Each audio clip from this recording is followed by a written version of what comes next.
welcome back. The time is 7:39 on your Sunday morning, and movie guy Will Meyer is here on what is a great day to watch a movie. Absolutely, because that's what I plan to do today, yeah. Okay, sure. so if you do want to watch, this is one you really like, Paddington 2. Yeah, I mean, this surprised the heck out of me. I mean, this is a sequel to a movie that came out a couple of years ago, and I thought was sort of sweet, sort of charming. It's a live-action animation comedy, and I thought it wasn't all that memorable. It was about a bear who comes to America, all this stuff, and this one is about a bear trying to buy a present for his 100-year-old aunt, but that present is stolen, and Paddington is framed for the theft. He has to find his way out of prison and clear his name. It's very simple, but I don't think I'm going to be forgetting this one anytime soon, Daniel, because this one was so ridiculously charming. I had just a big fat grin on my face the entire time watching this movie, which surprised me as much as I think everybody else. Yeah. This is a movie that is just, it's really funny. Kids and adults are going to enjoy this in equal measure, and what I like about it too is that adults aren't laughing at like pop culture references or crude humor that the kids won't get. You're laughing at the same stuff. It's just really well written, clean humor. There's great some slapstick in this movie that will remind you of Buster Keaton or Charlie Chaplin.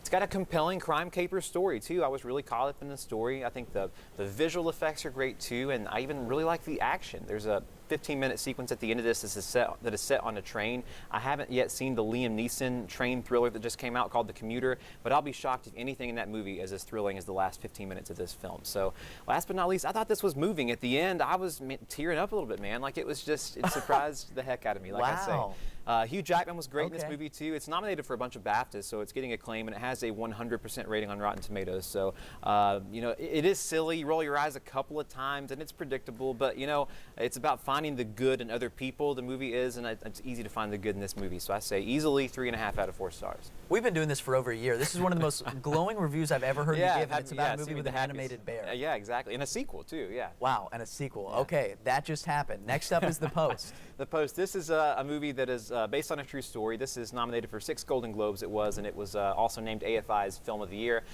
Directed by Steven Spielberg, it stars Tom Hanks as Washington Post editor Ben Bradley and Meryl Streep as the paper's publisher Katharine Graham, and it's about their decision of whether or not to publish the stolen Pentagon Papers. We already know the outcome of this story, but Spielberg still manages to make this battle between journalists and the government enormously exciting, partially by making it feel urgent and letting you feel the stakes. Here, they were, publishing the papers could mean jeopardizing the sale of Washington Post to a parent company, but an even bigger deal was that this could also mean that everybody involved, including Graham and Bradley here, could go to jail. That was a very real threat. This movie is a little bit preachy at times, given the topical subject matter, but I think that this movie mostly works. I think it's a rousing, inspirational drama that has the power to, reinstill or rekindle your appreciation for the importance of freedom of the press, also for the importance of having women in positions of power. I think it's not only one of the most topical films of the past year, it's one of the most entertaining too. So this one, another 3.5 out of 4. And everyone in that movie is a star. Really, it's Cold Mountain Syndrome, where literally every person, no matter how small the role is a huge celebrity. So unbelievable. Yeah. So a cool one to check out. Next is I, Tonya. I, Tonya, another movie with a lot of critical acclaim. This one just won. Allison Janney won the Golden Globe last week for Best Supporting Actress.